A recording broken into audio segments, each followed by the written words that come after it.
Good afternoon everyone, welcome to the rankers. आज का जो टॉपिक हमारे पास रहने वाला है that is India's first hydrogen train. तो ये बहुत ही ज़्यादा इंटरेस्टिंग एक टॉपिक रहने वाला है, इसको हम बहुत अच्छे से समझेंगे। तो चलिए स्टार्ट करते हैं। सबसे पहले हमें पता होना चाहिए कि what is a hydrogen train. तो हाइड्रोजन ट्रेन का मतलब है जिसमें हम फ्यूल की जगह पे डीजल या किसी और चीज़ का यूज़ ना करके हाइड्रोजन का यूज़ करेंगे, तो वो रहेगी हमारे पास हाइड्रोजन ट्रेन। तो अब समझते हैं इस टॉपिक को। सबसे पहले समझते हैं कि इसमें हमारे पास कौन सा रूट रहने वाला है इसकी टेस्टिंग के लिए। तो जो रूट रहेगा वो रहेगा जिंद फंक्शन जंक्शन टू सोनीपत। तो ये हमारे पास रूट रहने वाला है एंड ये जिंद से स्टार्ट होके सोनीपत तक रहेगा। एंड इसमें नेटवर्क इंटीग्रेशन देखते हैं। इन दो जंक्शन के बीच में हमें 12 रीजनल स्टेशंस देखने को मिलेंगे इंक्लूडिंग गोहाना जंक्शन। तो ये ट्रेन जो हाइड्रोजन ट्रेन हमारी फर्स्ट यहाँ पे ऑपरेट होने वाली है वो सिर्फ और सिर्फ जिंद और सोनीपत को बेनिफिट नहीं करेगी, वो बीच में आने वाले 12 रीजनल स्टेशंस को भी फायदा पहुंचाएगी, जिसमें से एक रहने वाला है गोहाना जंक्शन। अब हम समझते हैं एनर्जी एंकर इसमें क्या रहेगा। तो एनर्जी के लिए हमें ट्रेन में हाइड्रोजन की ज़रूरत होगी, तो इसलिए हमें जिंद में एक ग्रीन हाइड्रोजन प्लांट देखने को मिलेगा जो अभी यहाँ पे इंट्रोड्यूस किया गया है, ताकि जब भी हमें हाइड्रोजन की ज़रूरत अपनी ट्रेन में पूरी करनी हो तो हम इसका यूज़ कर सके। देन इसकी डिस्टेंस देखते हैं। तो 89 किलोमीटर इसकी टोटल डिस्टेंस रहने वाली है from Jind junction to Sonipat. तो क्या चीज़ें हमने यहाँ पे देखी, सबसे पहले कि इसका रूट कौन सा रहने वाला है, that is Jind junction to Sonipat. Then हमने देखा कि ये टोटल 12 रीजनल स्टेशन से होके पास करेगी एंड इसकी एनर्जी को पूरा करने के लिए हमारे पास ग्रीन हाइड्रोजन प्लांट लोकेटेड है जिंद पे एंड इसकी टोटल डिस्टेंस रहेगी 89 किलोमीटर। तो यहाँ पे आपके मन में एक क्वेश्चन आना चाहिए कि हमने यही रूट चूज़ क्यों किया गया है इसकी टेस्टिंग के लिए, यही रूट हमने चूज़ क्यों किया है। तो इसके कुछ रीज़न है। सबसे पहला, यहाँ पे हमें ऑलरेडी एक ट्रेन वेस्ट इंफ्रास्ट्रक्चर देखने को मिलेगा एंड सेकंड इज हमारे पास सुटेबल एक यहाँ पे डिस्टेंस है दैट इज 89 किलोमीटर्स। तो इसीलिए ये सुटेबल हो जाता है हमारी टेस्टिंग के लिए। और जिंद और सोनीपत हमारे लोकेटेड हैं द स्टेट ऑफ हरियाणा।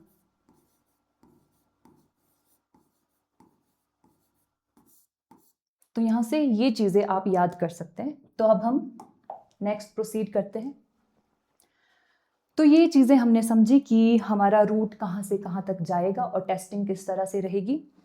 अब हम समझते हैं कि ये hydrogen fuel cell power the journey, किस तरह से ये हमारी ट्रेन को पावर प्रोवाइड करेगा, किस तरह इसका यूज़ करके हमारी ट्रेन चलेगी। तो इसको समझते हैं। सबसे पहले हमें यहाँ पे देखने को मिलेगा storage of light weight cylinders, जो कि ये आपको देखने को मिल रहा है।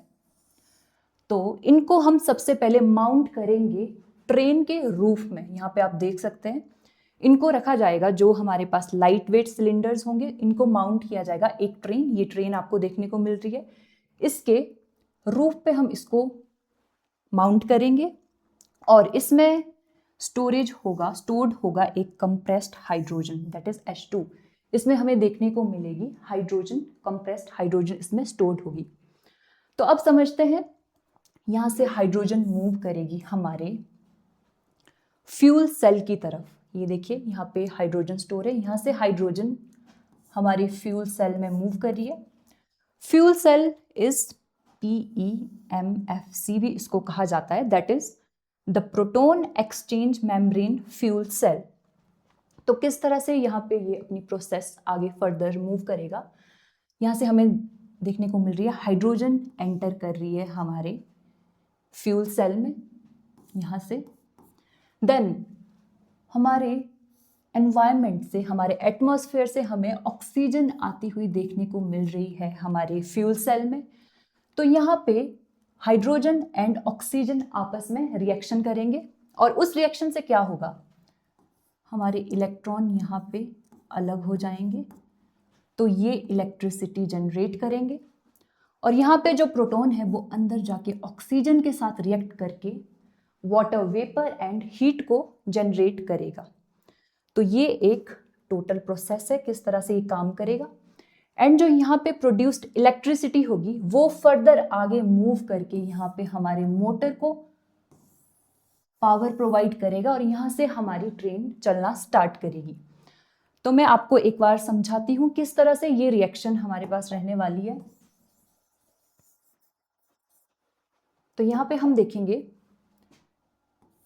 यहाँ से हाइड्रोजन आ रही है एंड वो रिएक्ट करिए हमारी एटमॉस्फेरिक ऑक्सीजन के साथ और यहाँ से हमें क्या प्रोड्यूस होता हुआ मिलेगा, that is first one is electricity, जो कि हमारे मोटर को स्टार्ट करेगी और ट्रेन को भी स्टार्ट करेगी।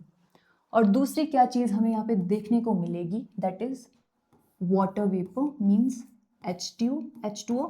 देन लास्ट में हमें यहाँ पे हीट देखने को मिलेगी as the by product of this chemical reaction. तो आपको ये समझ आया होगा और यहाँ पे हमारी ट्रेन स्टार्ट हो जाएगी। कुछ इस तरह से ये अपना काम करेगा। अब यहाँ पे लिखा है जीरो पॉल्यूशन। जब हम डीजल बेस्ड ट्रेन को यूज करते थे तो वहां पे बाय प्रोडक्ट्स के रूप में हमें देखने को मिलता था CO2, देन स्मोक और बहुत सारा पॉल्यूशन। बट जब हम ये हाइड्रोजन बेस्ड ट्रेन को स्टार्ट करेंगे, यहाँ पे बाय प्रोडक्ट के लिए हमें देखने को मिलेगा H2O, that is water vapour and heat. और ये टोटली एनवायरमेंट फ्रेंडली है, इससे हमारे एनवायरमेंट को कोई भी नुकसान नहीं पहुंचेगा, इसीलिए हमारे लिए ये टॉपिक थोड़ा सा इंपॉर्टेंट रह जाता है।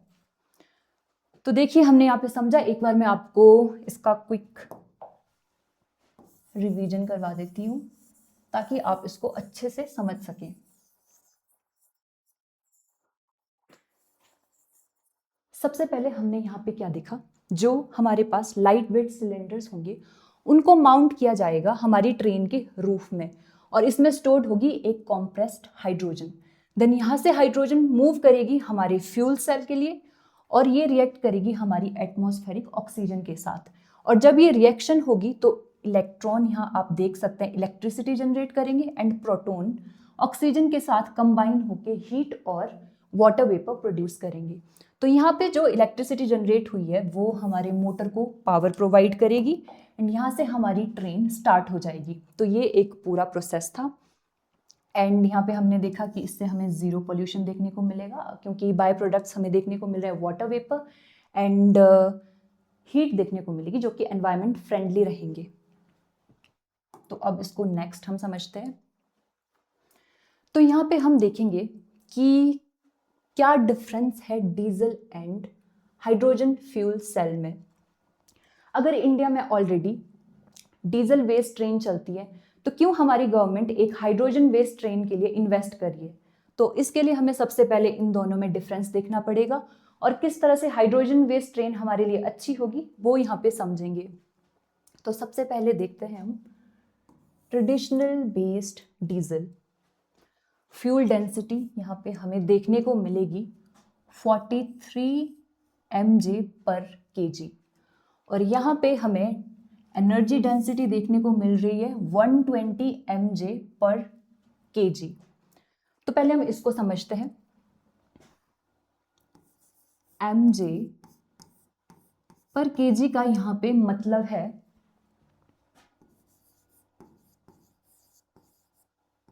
मेगाजूल पर किलोग्राम।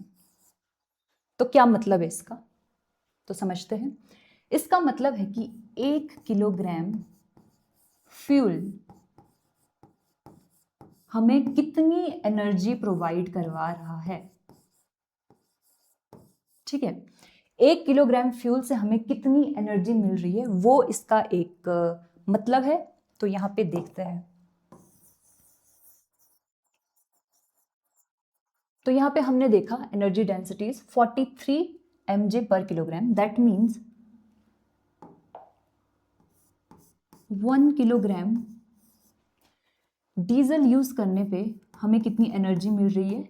43 मेगाजूल। वहीं पे जब हम 1 किलोग्राम हाइड्रोजन यूज कर रहे हैं तो हमें कितनी एनर्जी मिल रही है? दैट इज 120 मेगाजूल, जो कि अराउंड 3 टाइम्स ज्यादा है डीजल से। तो ये इसका एक बेनिफिट हमें देखने को मिलेगा। देन नेक्स्ट देखते हैं, पावर आउटपुट टारगेट कितना देखने को मिलेगा हमें? यहाँ पे हमें देखने को मिल रहा है 2400 किलोवाट, और यहाँ पे भी हमें 24 किलोवाट देखने को मिल रहा है। इसका मतलब हाइड्रोजन वेस्ट ट्रेन जब हम यूज करेंगे तो वहां पे हमें जीरो वेस्टेज देखने को मिलेगा, कोई भी वेस्टेज देखने को नहीं मिल रहा है, इट्स द सेम।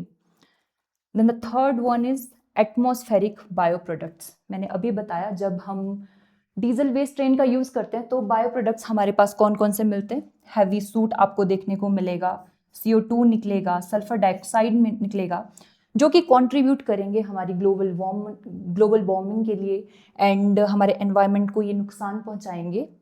तो ये हमारे एनवायरनमेंट के लिए बिल्कुल भी अच्छी चीज़ें नहीं है। और दूसरी तरफ जब हम हाइड्रोजन वेस्ट ट्रेन का यूज़ करें तो वहाँ पे pure water, vapour and heat देखने को मिलेगा, जो कि काफ़ी एनवायरनमेंट फ्रेंडली है। तो इसीलिए हमने देखा क्यों हमारे लिए हाइड्रोजन बहुत ज़्यादा इम्पॉर्टेंट देखने को मिलता है। अब हम नेक्स्ट देखते हैं। अब हम देखते हैं ऑपरेशनल स्पेसिफिकेशंस एंड कैपेसिटी इसकी किस तरह से रहने वाली है। सबसे पहले हम देखेंगे इसमें टोटल आपको 10 कार्स, दैट मीन्स 10 कोचेस देखने को मिलेंगे, जिसमें से 2 will be driving power cars and 8 will be trailer coaches. 8 आपको ट्रेलर कोचेस मिलेंगे, मतलब 8 कोचेस पे आपके पैसेंजर्स यहाँ पे बैठेंगे। ठीक है, टोटल हमें 10 कोचेस देखने को मिल रहे हैं, 8 ऐसे कोचेस होंगे जहाँ पे पैसेंजर बैठेंगे। देन यहाँ पे हमें टोटल आउटपुट देखने को मिल रही है 2400 किलोवाट, दैट मीन्स 1200 किलोवाट पर पावर कोच। एंड इसकी स्पीड आपको देखने को मिलेगी 110 किलोमीटर पर आवर की स्पीड से, जो कि बहुत ही ज़्यादा फास्ट है। बट इनिशियली जब हम इसकी टेस्टिंग करेंगे तो हम इसको टोटल 110 किलोमीटर की स्पीड पे रन नहीं करवाएंगे, उस टाइम पे स्पीड रहेगी 75 किलोमीटर, बिकॉज ऑफ क्योंकि अभी हम टेस्टिंग कर रहे हैं तो सेफ्टी कंसर्न के लिए अभी हम इसको 75 किलोमीटर पर आवर पे रिड्यूस कर देंगे। और कितनी इसकी पैसेंजर कैपेसिटी रहने वाली है? दैट इज 2600 पैसेंजर एक बार में इन 8 कोचेस पे बैठ सकते हैं। तो देखिए इसके कितने सारे फायदे हमें देखने को मिल रहे हैं। 10 इसमें कोचेस हैं, 8 कोचेस पे हमें लोग बैठते हुए नजर आएंगे, 2400 किलोमीटर इसकी पावर रहेगी, देन इसकी स्पीड टोटल हमें 110 किलोमीटर देखने को मिलेगी एंड 2600 पैसेंजर की इसकी कैपेसिटी है। तो यहाँ पे एक क्वेश्चन आता है कि अगर हाइड्रोजन बेस्ड ट्रेन हमारे लिए इतनी हेल्पफुल रहने वाली है, एनवायरनमेंट फ्रेंडली रहने वाली है, तो अभी तक हमारे पास इस तरह की ट्रेन अवेलेबल क्यों नहीं है? तो इसका सबसे पहला रीजन है दैट इज ये बहुत ज्यादा एक्सपेंसिव है। देन अभी तक हमारे पास इसके स्टोरेज के लिए कोई भी ऐसी नई टेक्नोलॉजी नहीं है और इंफ्रास्ट्रक्चर भी नहीं है। तो इस वजह से अभी तक आपको इंडिया में हाइड्रोजन वेस्ट ट्रेन्स देखने को नहीं मिलेंगी, बट अभी इसकी टेस्टिंग होने वाली है। अगर ये सक्सेसफुल रहती है तो आपको जल्द ही इंडिया में इस तरह की ट्रेन्स देखने को मिलेंगी। अब नेक्स्ट देखते हैं। अब हम देखते हैं द इंडिपेंडेंट रिफ्यूलिंग इकोसिस्टम। इसका इकोसिस्टम किस तरह से रहेगा? फर्स्ट इज जनरेशन, इसकी किस तरह रहेगी? इसको हम जनरेट करेंगे totally solar and wind power से, इसीलिए इसको ग्रीन हाइड्रोजन भी कहा जाता है, क्योंकि ये टोटली रिन्यूएबल एनर्जी से प्रोड्यूस की जा रही है यहाँ पे। And 430 kilogram of green hydrogen आपको डेली बेसिस पे जिंद में प्रोड्यूस होती हुई मिलेगी। ठीक है, देन इसका स्टोरेज देखते हैं। स्टोरेज रहेगा, इसकी कैपेसिटी अभी इंडिया में रहेगी 3000 किलोग्राम तक ये स्टोर कर सकता है, ताकि कभी भी हमें इस हाइड्रोजन की ज़रूरत हो तो उस टाइम पे हम यहाँ से स्टोर्ड एनर्जी को वहाँ पे यूज़ कर सकें। Then redundancy. सबसे पहले समझते हैं कि what is redundancy. That means backup, in short आप ये याद रख सकते हैं। तो हाइड्रोजन बेस्ड ट्रेन पे हमें देखने को मिलेगा, यहाँ पे हमारे पास आपको दो प्रोसेसर देखने को मिलेंगे। एक तो मेन प्रोसेसर होगा, ठीक है, और दूसरा बायपास होगा।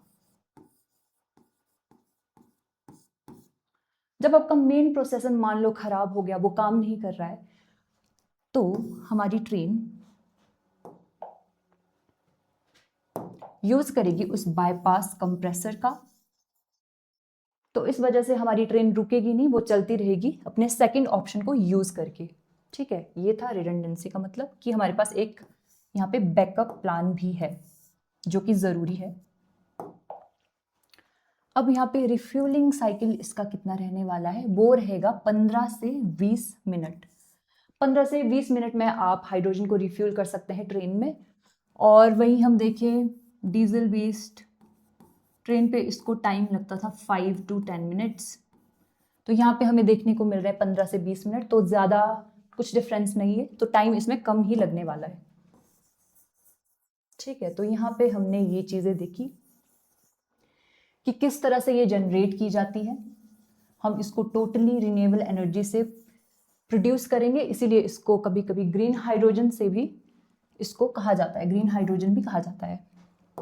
देन सेकंड हमने देखा स्टोरेज कैपेसिटी इसकी अबाउट 300 किलोग्राम पर डे के हिसाब से रहने वाली है। देन हमने देखा हमारे पास बैकअप प्लान भी इसके लिए रहने वाला है।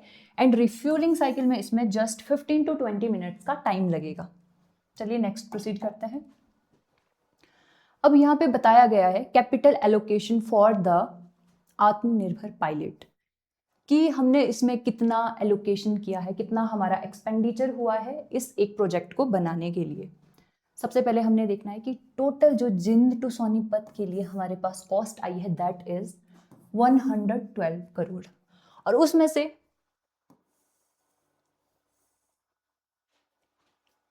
ट्रेन सेट रेट्रोफिटिंग कॉन्टेक्ट में हमारा खर्चा हुआ है कितना, 70 करोड़।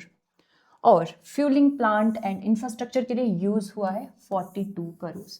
तो ये हमारा टोटल एक्सपेंडिचर है इस पूरे प्रोजेक्ट को टेस्ट करने के लिए, दैट इज 112 करोड़।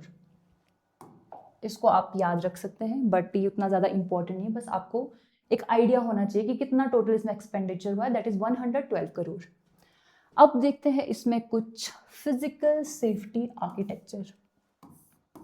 आप सब लोगों को पता होगा कि hydrogen is a highly flammable gas, तो यहाँ पे हमारे पास कुछ सेफ्टी आर्किटेक्चर भी होना चाहिए, हमें सेफ्टी भी यहाँ पे इंश्योर करनी है। तो किस तरह से यहाँ पे ट्रेन में सेफ्टी आर्किटेक्चर हमें देखने को मिलता है, अब हम इसको समझेंगे। सबसे पहला है रूफ स्टोरेज। मैंने आपको स्टार्टिंग में बताया कि जो हमारे सिलेंडर्स होंगे जिसमें कॉम्प्रेस्ड हाइड्रोजन गैस स्टोर होगी, वो माउंट किए जाएंगे at the roof of the train. उसका सबसे पहला रीज़न ये है क्योंकि हाइड्रोजन गैस बहुत ही ज़्यादा आपको लाइट गैस मिलेगी, तो अगर वहाँ पे हमें कोई लीकेज की प्रॉब्लम दिखती है तो वहाँ से गैस लीक होके सीधा आपका एटमॉस्फेयर में चली जाएगी, तो हमें वहाँ पे कोई ज़्यादा सीरियस प्रॉब्लम देखने को नहीं मिलेगी। ठीक है, then second is non stop cabin ventilation. वहाँ पे नॉन स्टॉप केबिन वेंटिलेशन का भी यहाँ पे यूज़ किया गया है ताकि वहाँ पे कॉन्स्टेंटली एयर का मूव होता रहे और वहाँ पे कोई भी गैस ट्रैप ना हो और कोई भी खतरा हमारे लिए ना बने। Then third is automatic shut off valves भी यहाँ पे रखे गए हैं। इसका क्या मतलब है, जब सेंसर कुछ डिटेक्ट करता है, मान लो वहाँ पे फ्लेम, स्मोक, हीट या कोई लीक हमारा सेंसर डिटेक्ट करता है, तो उसी टाइम हमारे वॉल्व्स ऑटोमेटिकली शट ऑफ हो जाएंगे। इसका मतलब है कि हमारी हाइड्रोजन की सप्लाई को बंद कर दिया जाएगा और वहाँ पे ट्रेन हमें रुकती हुई दिखेगी। Then the last is pilot dashboard. इसका कहने का मतलब है कि अगर मान लो हमारे पास कोई इमरजेंसी की कंडीशन हो जाती है तो हमारी ट्रेन एकदम से रुक नहीं जाएगी वहाँ पे, वो अपनी बैटरी पावर का यूज़ करके किसी सेफ जगह तक पहुंच सकती है। वो एकदम से वहाँ पे शट डाउन नहीं होगी, वो एक सेफ जोन तक चलने के लिए यूज़ करेगी बैटरी पावर का। ठीक है, ये कुछ हमारे पास हमें देखने को मिले multi layer physical safety architecture. इसको मल्टी लेयर क्यों कहा गया है? क्योंकि हमें इतने सारे सेफ्टी आर्किटेक्चर देखने को मिल रहे हैं, इनमें से अगर कोई एक आधा फेल होता है तो बाकी के अपनी ट्रेन को प्रोटेक्ट करने के लिए काम करते रहेंगे। ठीक है, एक बार इसका क्विक रिवीजन देखते हैं कि क्या क्या चीज़ें हमें देखने को मिलेगी। सबसे पहले हमने देखा रूफ स्टोरेज होगा, हमारे सिलेंडर्स को हम रूफ पे वहाँ पे माउंट करेंगे एंड अगर वहाँ पे कोई लीकेज होता है तो वहाँ से हाइड्रोजन डायरेक्टली एटमॉस्फेयर में चले जाएगी, तो हमें किसी भी तरह की फ्लेम या फिर हीट इस तरह की कोई भी कंडीशन देखने को नहीं मिलेगी। And the second is non stop cabin ventilation वहाँ पे होगा, तो नॉन स्टॉप एयर का मूवमेंट वहाँ पे होता रहेगा, तो आपको गैस एक जगह इकट्ठी नहीं मिलेगी, तो यहाँ पे भी हम सेफ होंगे। Then supply lines, automatic shut off valves है, अगर कोई इमरजेंसी की कंडीशन आ जाती है, हमारा सेंसर किसी तरह की लीक, स्मोक, फ्लेम या हीट को डिटेक्ट करता है, तो ऑटोमेटिकली हाइड्रोजन की सप्लाई वहाँ से रुक जाएगी। The last is pilot dashboard. यहाँ पे हमने देखा कि इमरजेंसी कंडीशन के लिए अगर ट्रेन वहाँ पे रुक जाती है तो भी वो पूरी तरह से वहाँ पे नहीं रुकेगी, वो अपनी बैटरी पावर का यूज़ करके किसी सेफ प्लेस तक जा सकती है आराम से। तो ये हमारे पास सेफ्टी कंसर्न्स थे, जो कि एक बहुत अच्छा इसमें एक इनिशिएटिव है। अब हम देखेंगे the hydrogen for heritage vision. हमारा जो ये प्रोजेक्ट रहने वाला है, इसका नाम रखा गया है हाइड्रोजन फॉर हेरिटेज। ऐसा इसलिए है क्योंकि हमारी गवर्नमेंट चाहती है जो हमारे हेरिटेज रेलवे रूट्स हैं, हम वहाँ पे इस तरह की ट्रेन को इंट्रोड्यूस कर सकें और अपने एनवायरनमेंट को प्रोटेक्ट कर सकें और इसको एनवायरनमेंट फ्रेंडली तरीके से हम आगे बढ़ा सकें। तो यहाँ पे देखिए गवर्नमेंट करने वाली है 2800 करोड़ का खर्चा, और यहाँ पे हमें देखने को मिलेंगे 35 हाइड्रोजन ट्रेन्स। अगर हमारा ये टेस्ट सक्सेसफुल रहता है तो कुछ ही टाइम में आपको 35 अदर हाइड्रोजन ट्रेन्स देखने को मिलेंगी अपनी हेरिटेज रूट्स पे, हेरिटेज रेलवे रूट्स पे। अब यहाँ पे समझते हैं इको प्रोटेक्शन किस तरह से ये ट्रेन्स हमारा करेंगी। ये एलिमिनेट करेंगी हैवी डीजल को, एंड हैवी डीजल से मैंने आपको बताया by products like soot, carbon dioxide, sulphur and pollution बहुत ज़्यादा निकलता है, तो उसको ये एलिमिनेट करेगी। एंड ये हमारे लिए बहुत अच्छा रहने वाला है, हमारे एनवायरनमेंट के लिए भी। Second is targeting heritage routes. मैंने बताया कि ये हेरिटेज रूट्स के लिए टारगेट कर रहा है, और स्पेशली लाइक कालका Shimla and Nilgiri mountain railways, ये दोनों हमारे यूनेस्को वर्ल्ड हेरिटेज साइट्स हैं। तो इन पे सबसे पहले हम इंट्रोड्यूस करेंगे, अगर ये टेस्ट सक्सेसफुल रहता है, हाइड्रोजन बेस्ड ट्रेन्स। तो यहाँ पे कालका शिमला रेलवे लाइन का थोड़ा सा मेंशन है, तो मैं कुछ इसके फैक्ट्स आपके साथ डिस्कस करती हूँ। आई होप आपको इसके बारे में ऑलरेडी आप अवेयर होंगे, बट फिर भी हम कुछ फैक्चुअल चीज़ें इसकी डिस्कस करते हैं। तो कालका शिमला रेलवे लाइन हमें अपने हिमाचल प्रदेश में ही शिमला में देखने में मिलती है, और इसकी टोटल लेंथ हमें देखने को मिलती है 96.5 किलोमीटर्स। ठीक है, एंड इसमें टोटल टनल्स आपको देखने को मिलेंगी 102, एंड इसको यूनेस्को की वर्ल्ड हेरिटेज साइट बनाया गया था इन 2008। तो आप लोगों को पता होगा कि हिमाचल में 2 ही यूनेस्को वर्ल्ड हेरिटेज साइट हैं, उनमें से सबसे पहली हमारे पास है कालका Shimla railway line, and second is great Himalayan national park that is located in Kullu, और ये कब बना था? ये बना था 2014 में। ठीक है, ये चीजें कुछ फैक्ट आपको पता होने चाहिए कालका शिमला रेलवे लाइन के बारे में। तो इन रूट्स पे इंट्रोड्यूस की जाएंगी हाइड्रोजन बेस्ड ट्रेन्स, ये गवर्नमेंट का कहना है, और इससे हमें एक ग्लोबल लीडरशिप देखने को मिलेंगी। अगर ये हमारा एक्सपेरिमेंट जो रहने वाला है वो सक्सेसफुल होता है तो हम after Germany, Japan, USA and China के बाद 5th नेशन बनेंगे जो कि हाइड्रोजन बेस्ड ट्रेन को ऑपरेट करेंगे। तो ये हमारे लिए बहुत ज़्यादा इम्पॉर्टेंट रहने वाला है, हमारे एनवायरनमेंट के लिए भी और एक सस्टेनेबल ग्रोथ के लिए भी।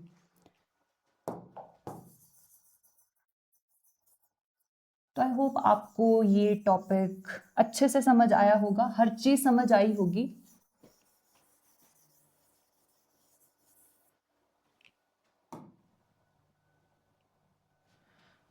तो ये हमने डिस्कस कर लिया है पूरा ये टॉपिक। हमने देखा कि हाइड्रोजन ट्रेन किस तरह से हमारे एनवायरनमेंट में और सस्टेनेबल ग्रोथ के लिए हमारे लिए बहुत ज़्यादा इम्पॉर्टेंट है और हेल्पफुल रहेंगी, और हम एक ग्लोबल लीडरशिप भी इसके सक्सेसफुल होने पर अटेन कर लेंगे after Germany, Japan, USA and China. So इसलिए ये प्रोजेक्ट की टेस्टिंग हमारे लिए बहुत ज़्यादा इंपॉर्टेंट रहने वाली है, और ये टॉपिक भी एग्जाम पॉइंट ऑफ व्यू से आपके लिए बहुत इंपॉर्टेंट है। मैंने हर एक चीज़ यहाँ पे डिस्कस की है, तो मुझे उम्मीद है कि आपको ये अच्छे से समझ आया होगा। तो एट द एंड आप डिस्क्रिप्शन बॉक्स में जाके हमारी ऐप को डाउनलोड कर सकते हैं, वहाँ पे आपको लिंक मिल जाएगा द रैंकर्स, और वहीं पे आपको ये पूरी की पूरी PDF फ्रीली अवेलेबल मिलेगी। आपको मेरे हर एक लेक्चर जो हो चुका है उसकी PDF भी वहाँ पे फ्रीली अवेलेबल मिलेंगी, और भी बहुत कुछ वहाँ पे MCQs सीरीज़ है, आप उसको भी ग्रो थ्रू कर सकते हैं, एंड इस तरह से आप अपनी प्रिपरेशन को बूस्ट कर सकते हैं। So thank you very much.